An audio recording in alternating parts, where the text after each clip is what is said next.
Namaste, and welcome to yet another episode of the Amazing Vedas with Dr. Pariksith Singh. Thank you, Dr. Singh, for joining us. And today we're going to pick up on a theme that we introduced a couple of episodes back, which is the importance of the Veda, this extremely ancient and some would say, difficult, mystical, mantric corpus of texts going back at least to 4,500 years and ask what is their relevance to Gen Z, to the young ones, right? And I think you've spent quite a bit of time thinking through this. And to set us on our journey, once again, I request you to read one of your latest tweets on this, on the Amazing Vedas for Gen Z. So, this is how it went. What are the things that Gen Z needs to understand? What is Agni? What is Rhythm? What does Yajna signify? What is Soma and how it can transform our prana, intelligence, and emotions? Who are Vayu, Indra, Mitra, Varuna, and Saraswati? A few Vedic descriptions like those of Vritra and Vala. What does Surya signify? What does the Gayatri mantra mean? Who was Rishi Dadhichi and what did he do? Who were Kutsa and Shunakshepa? If they understand at least these experientially, then perhaps the Veda can once again become the conscious Shruti and Shastra of this nation, bringing a universal Tejas back to our civilization. So I think this is, I would say, a master course in summarizing the import of this profound and ancient tradition. So I must congratulate you on an incredible, should I say, compression or zip file that you've created. In fact, I would say this is, in its own ways, the summary of your own book, The Veda Made Simple. So, The Veda Made Simple was itself a kind of compression or summary of the entire Veda, especially the Riga Veda. And now you've summarized that entire book of yours in just one tweet. So let us start by unpacking some of these, I would say, key concepts or ideas one by one. So, of course, we start with Agni, and we've had 2 or 3 episodes recorded on Agni already. The first love song of humanity, as you called it, and we played it also last time in a beautiful sonorous chant, and we explained what Agni was and why we adore Agni. So now let's move to the next one, which is rhythm. I think we also very briefly spoke about rhythm, the idea of the seasons, the cosmic order, which is also the order of not just ethics in the modern sense of good and evil, but actually about how the order of things itself is. So let's now go to the third concept, which is really central to the Veda, the concept of the yajna or the sacrifice. Can you please elaborate on that? See, the yajna is probably the center or the foundation of the Veda, and traditionally it is seen as a ritual. You light a fire in the center of what is called a Vedika and or the altar, and then you chant, and during those chants you offer various things into the fire, like purified butter, wood, special incense, all those things, and then you invoke the various devas or gods, and you ask them for gifts. That is the traditional understanding. But the Veda uses yajna as at not only just as a physical or ritualistic approach, but also in a psychological manner, mythological manner, and then even in a spiritual manner. And a spiritual manner, very simply, is this fire is the fire of our the divinity inside us. This is the purity inside us. And to that we offer everything. We say idam na mama, which is nothing belongs to me. And agneya idam. All everything belongs to this sacred fire.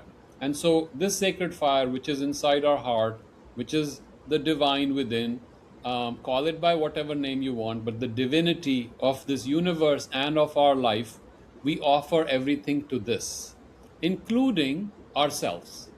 That in a nutshell is what the yajna means.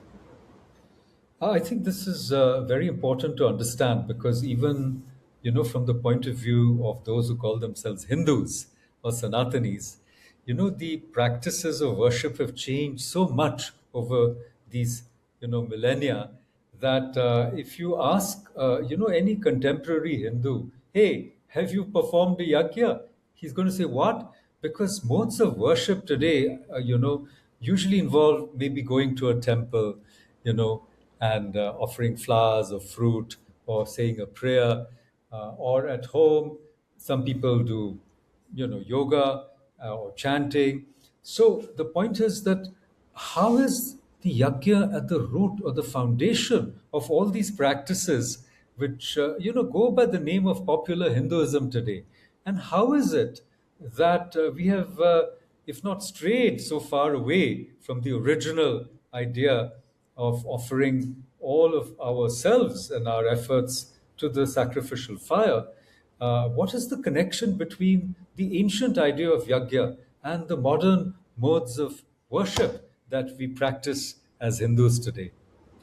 So the way, I mean, I understand it, and yajna has been called the same as Vishnu. Vishnu is the divinity that sustains the universe, that is spread, that is all pervasive and sustains this universe. It is the highest form of the divine that we can conceive of, who is even above the unmanifest or and the manifest. That's how Vishnu. We also use the name Narayana. There are different names that can be used. Now, if you see Yajna as the divine Godhead itself, it is the ultimate divine, the highest form of divine there is that we can conceive of. Then it becomes simple, right? Then all these things that we are doing today, either whether we are worshiping God in the form of a murti, or in without a form, or just through meditation or through work, it all comes together. And as you have yourself pointed out, and I've quoted you in my book, Veda Made Simple, is yajna comes from the root word yaj, which means to either praise or worship. And it's related, seems to be related to the word yuj, which means to join, from which the word yoga comes. So, and you see, yoga is still practiced, quite popular even now in India, different forms. And even in the West, it has picked up following. So, I think what we can see is it's almost like the Gangotri, where a few drops begin, they start the river, and then the river takes many tributaries, the Ganges is formed. And that's how I see the Veda, that one stream, powerful stream, has now formed so many different ways, yet all of them are united in the fundamental movement that was created by the Veda. Right. So would you say that the idea of the yajna, apart from the physicality of it, the sacrificial fire, is actually the idea of consecration, of connecting our lives with something higher, or our own inner selves, our own inner higher selves. And I'm glad that you said that you can make daily acts, you know, acts of worship, acts of offering, acts of sacrifice. By that I mean, like you're sitting at your desk, you've had a very busy morning, you've attended patients, you've taken care of a number of things at work, at business, at home. Maybe people have cooked meals, sent their children to school, and Gen Z, went to college, is doing whatever they need to do. I think you're hinting at the deeper truth that all these so called ordinary acts can be turned into, noble, even lofty, acts of offering, of sacrifice. And sacrifice, not just giving things up, it means consecration, making them sacred. And if we bring that sense of higher consciousness and awareness to simple tasks, then we notice, you said in your last conversation that we had, that concentration is the essence of success. And you said how Gen Z needs to learn the art of concentration, then they can achieve whatever they want. So in a way, the yajna is actually an act of not just consecration but of concentration.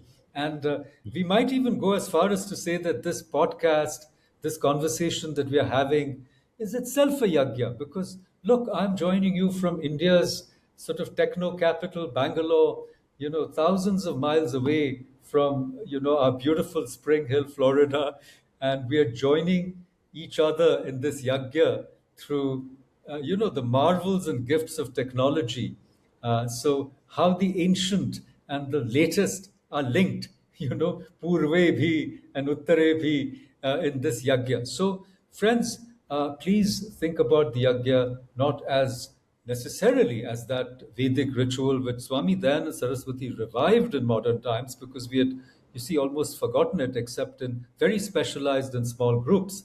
So please don't think of it only like that, or only the act of going to a temple or sitting quietly in meditation, but of the consecration of all the actions and activities of our life, so that we make our own lives more beautiful and connected, to the best that is in us. So, with these words, I turn it back to you, Dr. Singh.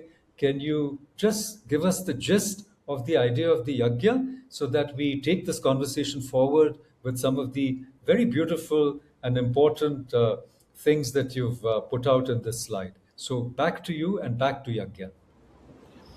Yajna is very simple, giving everything to the divine, giving, returning everything to the universe with love, with deep dedication and gratitude. That's how I would summarize it. Thank you. Thank you so much. In other words, whatever we are, whoever we are, all our gifts, we've got them from somewhere and we return it to that same source so that they get augmented. And in a way, both the receiver and the giver are thereby exalted. Thank you, Dr. Singh. And thank you, viewers. Please join us for our next episode. Join us on Twitter to follow the Amazing Vedas, and please like and subscribe to our channel. Thank you and see you soon in our next episode. Namaste.